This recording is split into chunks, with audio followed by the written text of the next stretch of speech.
नमस्कार दोस्तों, मेरा नाम हरेराम त्रिपाठी है और आज हम यूजीसी नेट इकाई 5 के अगले चरण मीराबाई के पद पढ़ रहे हैं। और मैं आपसे यूट्यूब साहित्य चेतना प्लेटफॉर्म के माध्यम से जुड़ा हुआ हूं। आज हम इस इकाई के कुछ पद पढ़ेंगे, फिर उनको जो है अगले वीडियोस के माध्यम से पूरा करेंगे। चलिए शुरू करते हैं। देखिए, यह जो पद हमारे सामने है, इसमें मीराबाई श्री कृष्ण से यह विनती करती हैं, याचना करती हैं कि हे प्रभु, मुझे अपने चरणों में स्थान दीजिए, आश्रय दीजिए और संसार के जो तीनों प्रकार के दुख हैं, दैहिक, दैविक और भौतिक, इन तीनों प्रकार के दुखों से मुझे जो है मुक्ति दीजिए या इनसे जो है मुझे दूर रखे। ठीक, इस पूरे पद का यह भाव है मीराबाई का। चलिए समझते हैं। मन रे परस हरि के चरण, सुभग शीतल कमल कोमल त्रिविध ज्वाला हरण। मीराबाई कहती हैं कि हे मन, तू श्री कृष्ण या हरि के चरणों का स्पर्श कर। परस मतलब स्पर्श कर, है ना। उन्हें पूज। वे अत्यंत सुंदर, शीतल और कमल के समान कोमल हैं, है ना। कैसे हैं? कमल के समान कोमल हैं, जो तीनों प्रकार की ज्वालाओं मतलब सांसारिक ज्वालाओं को, कष्टों को हरने का कारण है या हरने वाले हैं। ठीक, यह जो है इस पंक्ति का भाव है। जे चरण प्रहलाद पर से इंद्र पदवी धरण, जिन चरण ध्रुव अटल कीन्हे राखी अपनी शरण। कितना प्यारा पद है। देखिए, उन्हीं चरणों के स्पर्श से प्रहलाद को विष्णु की कृपा प्राप्त हुई और उन्होंने इंद्र की पदवी मतलब देवराज का जो पद है उसको भी धारण किया, अर्थात परम पद पाया। ठीक, जिन चरण ब्रह्मांड भेट्यो नख सिखो श्री भरण, जिन चरण प्रभु पारसी लीने तमी गौतम घरण। देखिए, बहुत ही प्यारा पद है कि भगवान के चरणों की शरण में आकर ही ध्रुव को अटल या अविचल स्थान प्राप्त हुआ, क्योंकि प्रभु ने उन्हें अपनी शरण में रखा। और जो अगला पद है कि हाँ, जिन जिन चरण काली ही नाथ्यो गोप लीला करण, जिन चरण धार्यो गोवर्धन गर्भ मघवा हरण, दासी मीरा लाल गिरधर अगम तारण तरण। बहुत ही प्यारा पद है कि जिन चरणों ने वामन अवतार में पूरे ब्रह्मांड को माप लिया था, है ना। जिन चरणों ने वामन अवतार में पूरे ब्रह्मांड को माप लिया था या तीन चरणों में पूरे जो है संसार को समाहित कर लिया था, उन चरणों के नख या नाखून से लेकर शिखा मतलब सिर तक संपूर्ण श्री मतलब शोभा या लक्ष्मी का जो उनमें वास है ना। जिन चरणों के स्पर्श से, परस मतलब स्पर्श से, गौतमी मतलब जो गौतम ऋषि की पत्नी अहिल्या रहती हैं, पत्थर से पुनः मनुष्य बन गई और तर गई। तरी गौतम घरण मतलब जो घर मतलब उनकी घरणी है, धरणी जो उनकी स्त्री है जिनका नाम अहिल्या था, वह जो है तर गई, है ना। ठीक, जिन चरणों ने यमुना में काली नाग को, जिन चरण काल ही नाथ्यो, जिन चरणों ने यमुना में कालिया नाग को जो है वश में करके गोप लीला की और कालिंदी को शुद्ध किया, है ना। जिन चरणों पर बल से गोवर्धन पर्वत को धारण किया, जिन चरणों पर बल से मतलब जिन पैरों पर आपने खड़े होकर के गोवर्धन पर्वत को अपनी उंगली पर उठाया और त्रिभंगिमा मतलब टेढ़े होकर आप उस समय उस अवस्था में खड़े थे, जिससे मधवा मतलब कौन? इंद्र, है ना।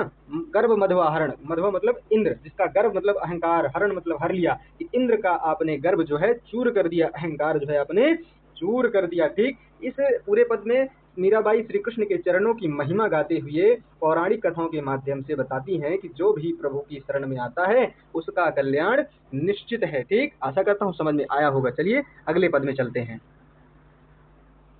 देखिए, यह पद कई बार आपके सामने आया होगा, आपने कई बार इसको पढ़ा होगा और बहुत ही प्यारा पद है मीराबाई का। ये गाते गाते मन भाव विह्वल हो जाता है, इतना प्यारा पद है। ठीक, इस पद में मीराबाई श्री कृष्ण के प्रति उनकी अनन्य भक्ति और जो है उनके प्रेम को दर्शाया गया है। ठीक, चलिए पढ़ते हैं। बसो मेरे नैनन में नंद लाल, मोहनी मूरत सांवरी सूरत नैना बने विशाल।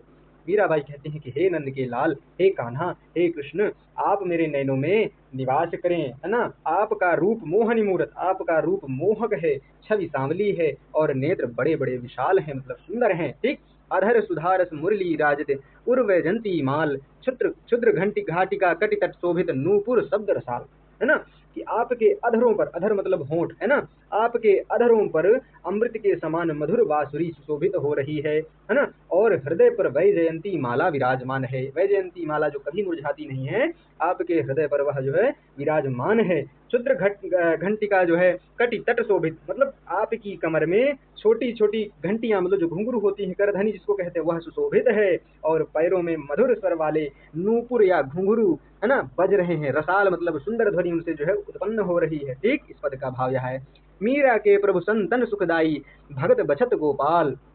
मीरा कहती हैं कि हे प्रभु, हे मेरे कान्हा, आप संतों को सुख देने वाले और भक्तों से प्रेम करने वाले हैं, भक्त वत्सल हैं, भक्त वत्सल गोपाल हैं, आप जो है आप सब पर कृपा कीजिए। ठीक, इस पद में मीराबाई ने कृष्ण के दिव्य रूप का भक्तिपूर्ण जो है स्तुति की है। ठीक, आशा करता हूँ समझ में आया होगा। चलिए अगले पद में चलते हैं। देखिए बहुत ही प्यारा पद है ये।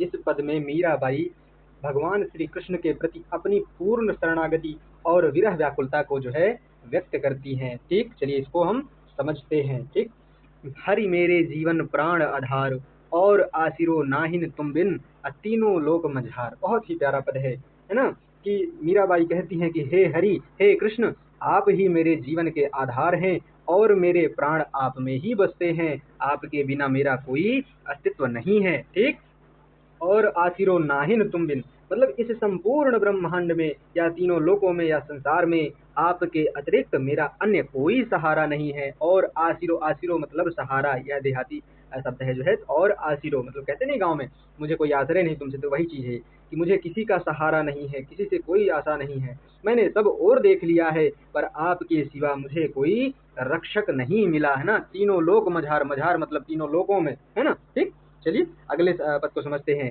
आप बिना मुहि कछु न सुहावे, अनिर्ख्यों सब संसार। मतलब मीराबाई कहती हैं, मैंने इस पूरे संसार को अच्छी तरह से देख लिया है और परख लिया है, आपकी भक्ति और आपके स्वरूप के बिना मुझे संसार की कोई भी वस्तु अच्छी नहीं लगती है। सुहावे मतलब अच्छी नहीं लगती है, पसंद नहीं आती है, सब कुछ व्यर्थ और फीका प्रतीत होता है। ठीक, इस पद का यह भाव है।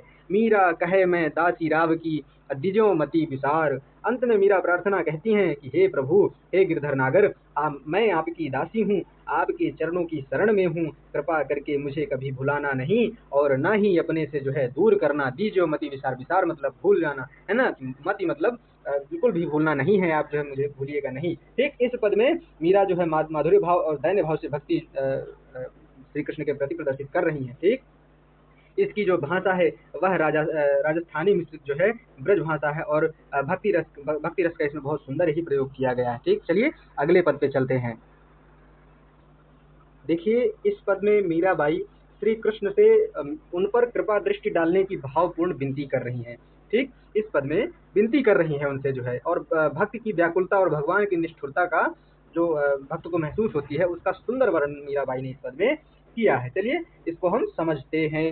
ठीक, तनक हरि चितवो जी मोरी और हम चितवन तुम चितवन नाही, दिल के बड़े कठोर। आहा, कितना प्यारा पद है। देखिए काव्य की सबसे बड़ी विशेषता यह होती है कि आप उससे जुड़ जाइए, है ना। आप ये सोचे कि बस मुझे इसको पढ़ लेना है और एक तरफ कर देना है, ऐसे समझ में नहीं आएगा। आप पढ़िए, समझिए, बहुत प्यारे वाक्य हैं और बहुत प्यारे शब्द हैं, समझते चलिए, आपको कभी भूलेंगे नहीं। ठीक, आप कोशिश करिए। ठीक, तनक हरि चितवो जी मोरी और, मीराबाई प्रार्थना करती हैं कि हे हरि, तनिक, तनिक मतलब थोड़ा सा, है ना, मेरी ओर भी तो देखिए, आपकी कृपा दृष्टि मुझ पर भी डालिए, है ना। हम चितवन तुम चितवन नाही। मीराबाई उलाहना देते हुए कहती हैं कि मैं तो निरंतर आपकी ओर ही देख रही हूँ, आपका ध्यान ही कर रही हूँ, लेकिन आप मेरी ओर देख ही नहीं रहे हैं। हे प्रभु, आप तो दिल के बड़े कठोर हो गए हैं। कितना प्यारा पद है। ठीक, हमारी आशा चितवनी तुमरी और न दूजी दौर। मतलब मीराबाई कहती हैं, मेरी एकमात्र आशा आपकी वह दयालु दृष्टि ही है, आपके सिवा मेरा और कोई सहारा नहीं है और न ही कोई दूसरा मार्ग है जिस पर मैं चल सकूं। दूजी दौर मतलब जिस पर मैं जा सकूं, दूसरी कोई रास्ता नहीं है। तुमसे हमको तो तुम ही हो, हमसी लाख करोड़। मतलब कितना प्यारा पद है कि मीराबाई अपनी दीनता प्रकट करते हुए कहती हैं कि मेरे लिए तो आपके समान केवल आप ही हैं, तुमसे हमको तो तुम ही हो। मतलब मेरे लिए आपके जैसा सिर्फ मेरे पास आप ही हो, है ना, यानी आप मेरा, आपके सिवा कोई नहीं है, लेकिन आपके लिए तो मुझ जैसी लाखों करोड़ों भक्त हैं। मीराबाई का कितना प्यारा भाव है। उभी ठाड़ी अर्ज करत हूँ, अरज करत भयो होर। मतलब मैं कब से खड़ी होकर आपसे प्रार्थना कर रही हूँ, विनती करते करते पूरी रात बीत गई, है ना। अरज करट भयो भोर, यहाँ जो है ये करट है पर ये करट है ना, यहाँ हो सकता है शब्द मिस्टेक हो। तो अरज करट भयो भोर मतलब विनती करते हुए पूरी रात बीत गई और सुबह हो गई, पर आपने अभी तक मेरी सुध नहीं ली है।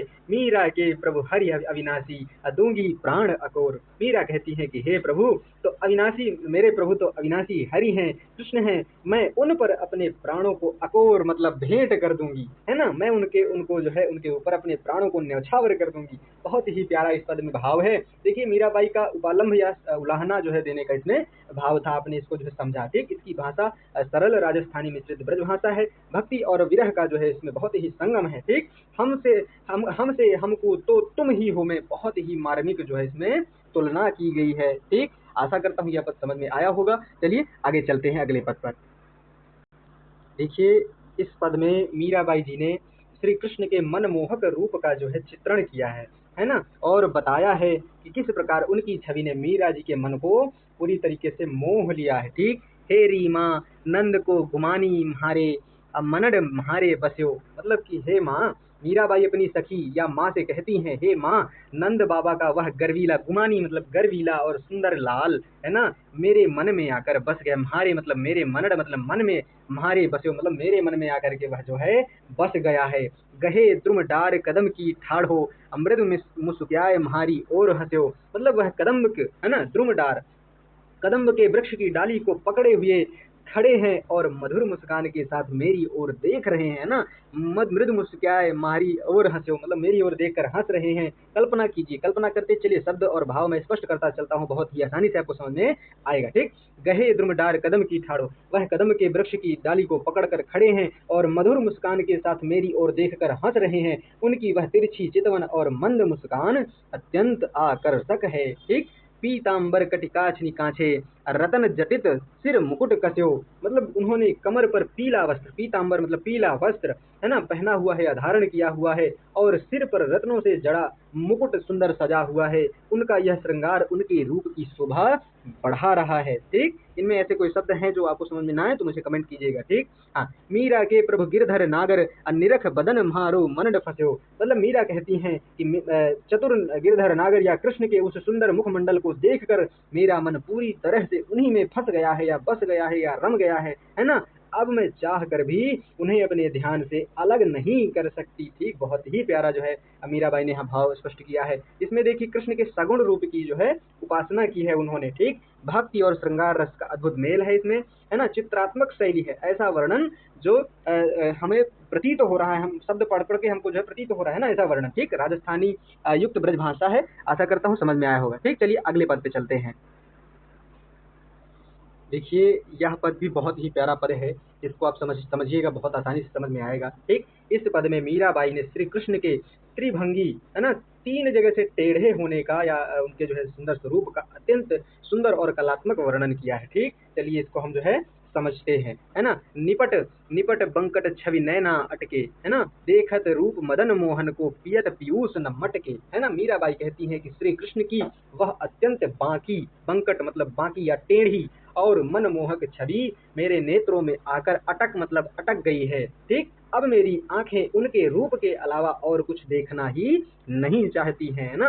ठीक, देखत रूप मदन मोहन को, कामदेव को भी मोहित करने वाले उस मदन मोहन के रूप को देखते हुए मेरे नेत्र बिना पलक झपकाए, है ना, बिना पलक झपकाए न मटके। देखिए, पीयूष न मटके, पियत पीयूष न मटके मतलब बिना पलक झपकाए उनके सौंदर्य रूपी अमृत का पान कर रहे हैं, कि जैसे मैं एकटक किसी को देखूं और बड़ा ही प्यारा भाव वहां महसूस हो मुझे, वही यहाँ भाव है मीराबाई का। ठीक, चलिए आगे चलते हैं। वारिज भवा अलग टेढ़ी मानो अति सुगंध रस अटके, मतलब उनकी भौहें कमल के समान सुंदर है। वारिज भवा अलग टेढ़ी मानो, है ना, उनकी भौहें कमल के समान सुंदर हैं और उनके चेहरे पर लटकती काली घुंघराली लटें ऐसी प्रतीत होती हैं मानो वे कृष्ण के मुख की सुगंध और सौंदर्य रस के लोभ में वहीं ठिठक कर अटक गई हूँ, है ना। सुगंध रस अटके, कौन, अति अलग टेढ़ी मानो, अलग मतलब बालों की जो है लट। ठीक, हाँ, तो इसको जो है समझ में आया होगा आशा करता हूँ। ठीक, चलिए आगे चलते हैं। टेढ़ी कटि टेढ़ी कर मुरली टेढ़ी पाग लर लटके, बहुत ही प्यारा पद है कि प्रभु की कमर टेढ़ी है। कैसे, टेढ़ी कटि, कटि मतलब कमर, प्रभु की कमर टेढ़ी है, टेढ़ी कर मुरली, है ना, उनके हाथों में मुरली भी टेढ़ी है, उन्होंने ऐसे उसे पकड़ भी रखा है, और उनके सिर पर पगड़ी की सजी पगड़ी की लटकन भी टेढ़ी होकर लटक रही है ना। टेढ़ी पग लर लटके, लर मतलब लटकन जो होती है ना, वो लटक रही है और टेढ़ी लटक रही है। उनका यह टेढ़ापन ही उनकी सुंदरता है, उनकी जो है विशेषता है। यह मीरा भाई का भाव है। मीरा प्रभु के रूप लुभानो गिरधर नागर नटके, मीराबाई कहती है कि मैं उन चतुर नटवर गिरधर नागर के इस अद्भुत और सौंदर्य रूप पर पूरी तरह मुग्ध हो गई हूँ, लुभा गई हूँ और सम्मोहित हो गई हूँ, है ना। मीराबाई ने यहाँ भगवान श्री कृष्ण के बांके स्वरूप का जो है वर्णन किया है। ठीक, इस मदन मोहन और पियत पीयूष में जो है अनुप्रास अलंकार है, ठीक, समझना है इस चीज को। और इसमें इस पद में भक्ति सगुण भक्ति की पराकाष्ठा है, जहाँ भक्त भगवान के एक एक अंग के सौंदर्य का आनंद ले रहा है, ठीक। यहाँ तक के हमने पद पूरे किए। अब जो भी पद बचेंगे उनको अगले वीडियो के माध्यम से पूरे करेंगे। आशा करता हूँ आपको समझ में आया होगा। कोई समस्या हो तो कमेंट जरूर करें, ठीक। चलिए, धन्यवाद।